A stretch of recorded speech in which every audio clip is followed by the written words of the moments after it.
The Silent Girl of Copper Creek. The dust settled on Blackwater's Main Street as Jacob Thornfield dismounted his weathered gilding, the leather of his boots meeting the wooden planks of the auction platform with a hollow thud. The October sun hung low and merciless, casting long shadows across the crowd of men who'd gathered for what the auctioneer called a special arrangement. Jacob had come to town for supplies, rope, flour, maybe a new bridle if the price was right.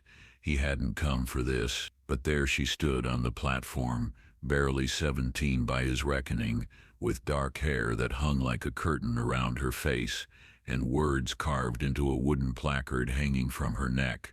"Silence me." The auctioneer, a greasy man named Dalton with tobacco-stained teeth, was in full swing. "Now, gentlemen, here's a special opportunity. Young, strong, and already trained not to cause trouble, if you catch my meaning." He gestured at the placard with his gavel. Previous owner had some specific requirements about keeping things quiet around the house. Jacob's jaw tightened. He'd seen enough cruelty in his 43 years during the war, in the mining camps, in the endless cycle of violence that seemed to follow the frontier like a persistent shadow.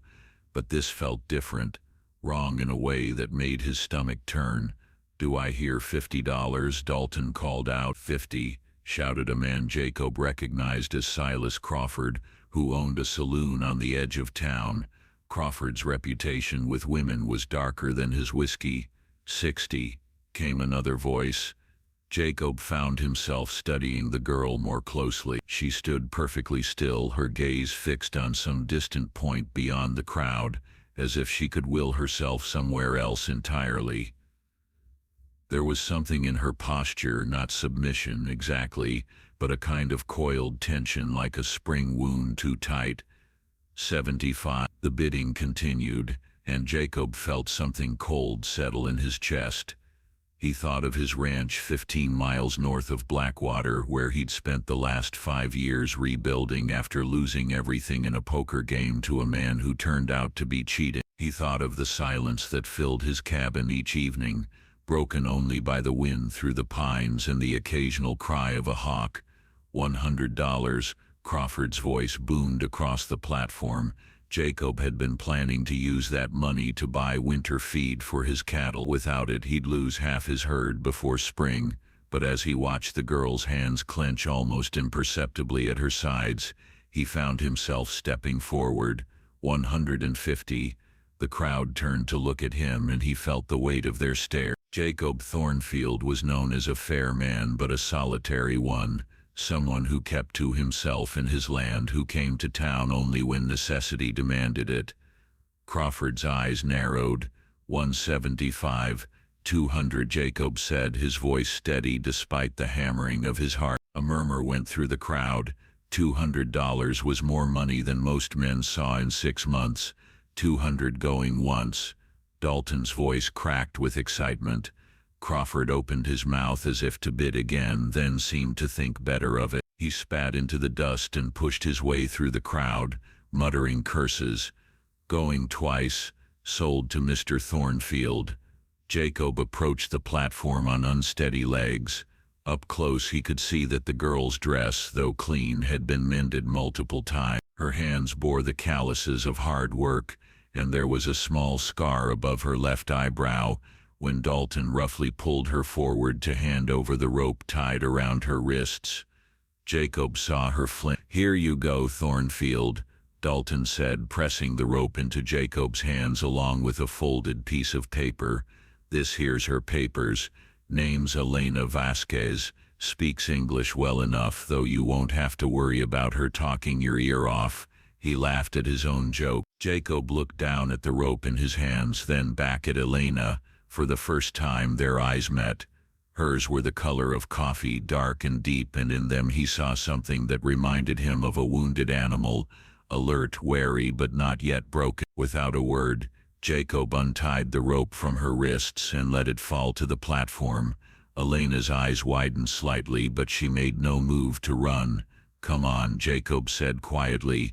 Let's go home. The ride to Jacob's ranch took 3 hours through rolling hills dotted with scrub oak and mesquite. Elena rode behind him on his horse, her hands gripping the saddle rather than his waist, maintaining distance even in proximity. Jacob didn't try to force conversation, sensing that silence was perhaps the kindest gift he could offer. The Thornfield Ranch sat in a valley carved by Copper Creek, with the main house built from local stone and timber. It was modest but well-maintained, with a barn, a chicken coop, and corrals that housed his small herd of cattle. As they approached, Jacob felt a sudden uncertainty about what came next.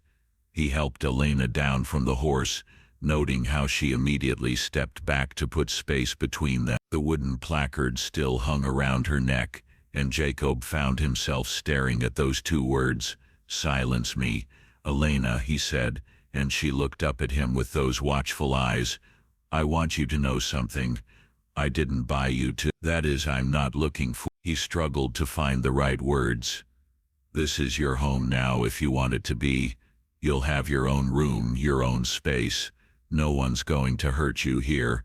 She studied his face for a long moment, as if trying to determine whether his words could be trusted. Then, slowly, she reached up and lifted the placard over her head. She held it out to him, and Jacob took it, feeling the weight of the wood and the cruel intent behind those carved letters. Without ceremony, he walked to the fire pit beside the house and threw the placard into the cold ashes. He'd lighted later, watch those words burn to nothing. When he turned back, Elena was still standing by the horse, but something in her posture had shifted. The rigid tension had eased slightly, though wariness remained in her eyes. "Are you hungry?" Jacob asked. She nodded, the first communication she'd offered. "Good. Let me show you around, then we'll get some food."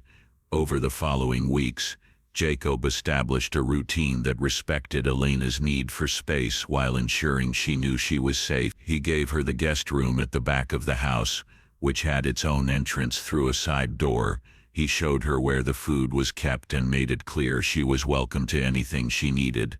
Elena proved to be a hard worker, taking on tasks around the ranch without being asked. She tended the chickens with gentle efficiency, helped with meals, and even assisted with mending fences, but she remained silent, communicating only through nods, shakes of her head, and the occasional gesture. Jacob found himself talking more than he had in years, filling the silence with observations about the weather, plans for the ranch, or stories from his past. He told her about his time in the war, about how he'd lost his first ranch in that poker game, about the years he'd spent working other men's land before saving enough to start over. "I used to think silence was peace," he said one evening as they sat on the porch after supper, watching the sun set over the valley. "But there's different kinds of silence, isn't there? There's the silence of contentment, and there's the silence of other things." Elena was mending one of his shirts, her needle moving in precise, careful stitches. She glanced up at him when he spoke, but returned to her work without response. "I spent 2 years barely speaking to another soul," Jacob continued. "After I lost the ranch, after my wife died, I figured words were just another way to hurt or be hurt. But I've been thinking lately that maybe some silences are cages we build for ourselves, and maybe some are cages other people build for us." This time Elena's hand stilled on the shirt. She looked at him directly, and Jacob saw something flickering in her expression, recognition perhaps, or understanding. "I want you to know," he said quietly, "that your voice matters here, if you want to use it." The first time Elena spoke, it was to warn him. Jacob was working near the creek, repairing a section of fence that had been damaged by a fallen tree. He didn't hear the rattlesnake's warning over the sound of his hammer on the fence posts, but Elena, who had been gathering wild herbs nearby, saw the coiled serpent hidden in the shadows. "Cuidado, snake." The words burst from her lips before she could stop them, sharp with urgency and fear. Jacob froze, then slowly turned to see the rattler just 3 feet from where he'd been about to step. Using a long stick, he encouraged the snake to move along, then turned to Elena. She stood with her hand pressed to her mouth, her eyes wide with something that might have been shock at her own voice. "Thank you," Jacob said simply. "You might have saved my life." Elena lowered her hand slowly. I didn't mean to." Jacob set down his hammer and faced her fully. "Elena, you have nothing to apologize for, nothing at all." She was quiet for a long moment, and when she spoke again her voice was barely above a whisper. "He said, the man who owned me before, he said, my voice was too loud, too much, that it gave him headaches, that if I couldn't learn to be quiet he'd find ways to make me quiet." Jacob felt anger rise in his chest, hot and fierce. "What was his name?" "It doesn't matter now." "It does to me." Elena shook her head. "I don't want to think about him anymore. I don't want to give him space in my head." Jacob nodded, understanding. "Then we won't. But Elena, I want you to know something. Your voice isn't too loud. It isn't too much. It's yours and it belongs wherever you choose to use it." After that day, Elena began to speak more frequently, though still sparingly. She would comment on the weather, ask questions about the ranch work, or share observations about the animals. Her voice was soft but clear, with traces of an accent that spoke of a childhood spent speaking Spanish. One evening, as they worked together preparing preserves for the winter, she told him more of her story. "My parents died when I was 14, she said, stirring a pot of apple butter. "Fever took them both within a week. I had nowhere to go, no family. The man, Mr. Henderson, he said he would take care of me, give me a home, and work. But it wasn't what he promised." Jacob continued sealing jars, giving her space to speak or not speak as she chose. "At first he just wanted me to keep house, cook and clean, but then he started saying I talked too much, that I asked too many questions. He would get angry when I sang while I worked, or when I spoke to the neighbors. Eventually, he said if I couldn't learn to be quiet on my own, he'd teach me." "How long were you with him?" 3 years. 3 years of learning to disappear inside myself, to make my thoughts so small and quiet that they couldn't escape." Elena paused in her stirring. "I almost forgot what my own voice sounded like." "But you remembered," Jacob said. "When it mattered, when someone's life was in danger, you remembered." "Yes." She smiled slightly, the first real smile he'd seen from her. "I suppose I did." Winter came early that year, blanketing the valley in snow. By November, Jacob had managed to get enough feed for his cattle by trading work with neighboring ranchers, and the small herd survived the cold months in good condition. During the long winter evenings, Elena began to tell stories. She had grown up hearing tales from her grandmother, stories of Mexico, of spirits that lived in the desert, of brave women who disguised themselves as men to fight for their freedom. Her voice grew stronger with each telling, more confident and expressive. "My grandmother used to say that everyone has a song inside them," Elena said one night as they sat by the fire. She said some people's songs are loud and bright like trumpets, and some are soft and gentle like flutes, but everyone has one, and when you stop someone from singing their song, you steal a piece of their soul. "What does your song sound like?" Jacob asked. Elena considered this. "I'm still learning. For so long I tried to make it silent that I forgot what it was supposed to sound like. But I think it's getting stronger. I can hear it," Jacob said. "It's beautiful. Spring brought new challenges and new possibilities." Elena had been with Jacob for 6 months, and their partnership had grown into something deeper than employer and employee, though neither had spoken of it directly. One morning in March, as they were checking the cattle for signs of disease, Elena stopped suddenly and pointed toward the road. "Someone's coming." Jacob looked up to see a man on horseback approaching the ranch. As the rider drew closer, Jacob's expression darkened. He recognized the man. It was Silas Crawford, the saloon owner who had bid against him at the auction. Crawford rode up to the fence and dismounted, tipping his hat in mock politeness. "Thornfield, Miss Vasquez." "Crawford," Jacob replied tersely. "What brings you out here?" "Well, I'll tell you," Crawford said, leaning against the fence post. I've been hearing interesting things about your arrangement here. Seems you've been treating your purchase more like a guest than property. Elena had gone very still beside Jacob, and he could feel the tension radiating from her. Elena is free to come and go as she pleases, Jacob said evenly. Crawford laughed. That's not how it works, friend. You bought her fair and square. You got papers and everything. Now I'm willing to make you an offer. Buy her from you for what you paid, plus a little extra for your trouble. She's not for sale. Everything's for sale, Thornfield. Question is just the price. Crawford's eyes shifted to Elena. What do you say, girl? Wouldn't you rather work for a man who knows how to handle women properly? Elena stepped forward, and when she spoke her voice was clear and strong. I'm not property, Mr. Crawford.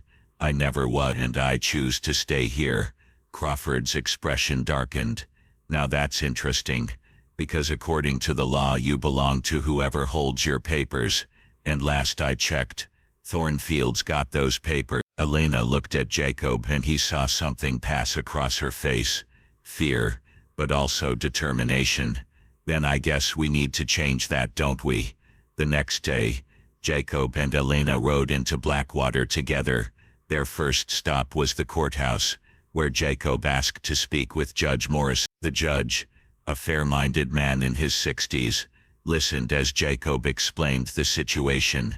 You want to formally manumit her? Judge Morrison asked, adjusting his spectacles.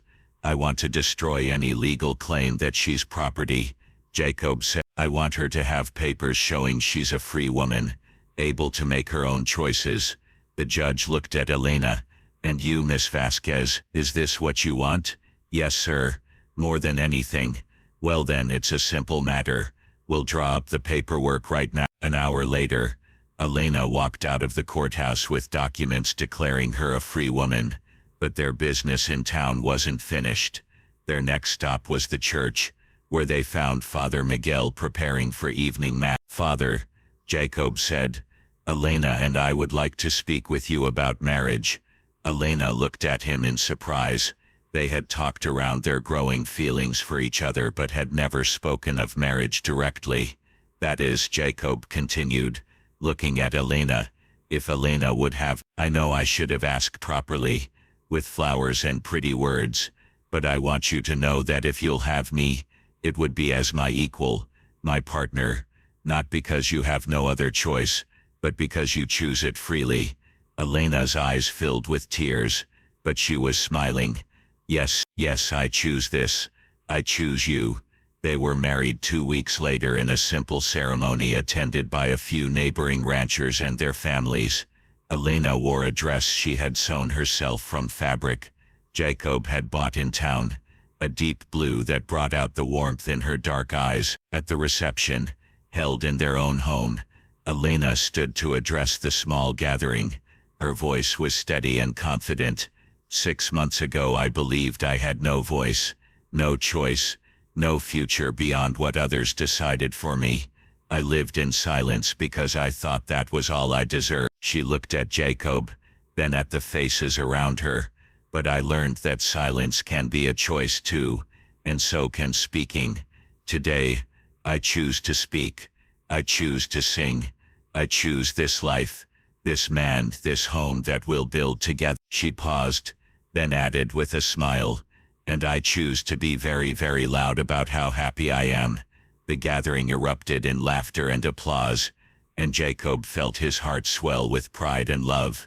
In the years that followed, the Thornfield Ranch prospered. Elena proved to have a gift for business, helping Jacob expand their cattle operation, and even starting a small market garden that supplied vegetables to several restaurants in Blackwater. She never lost her appreciation for the power of choice, the choice to speak or be silent, to stay or go, to love or not love, and Jacob never stopped marveling at the strength of the woman who had found her voice again. On quiet evenings, when the work was done and they sat together on the porch, watching the stars emerge over Copper Creek, Elena would sometimes sing Mexican folk songs her grandmother had taught her, or new songs she made up about their life together. Her voice carried across the valley, clear and strong and free, and Jacob knew that this was what contentment sounded like, not silence, but the choice of when to speak and when to listen,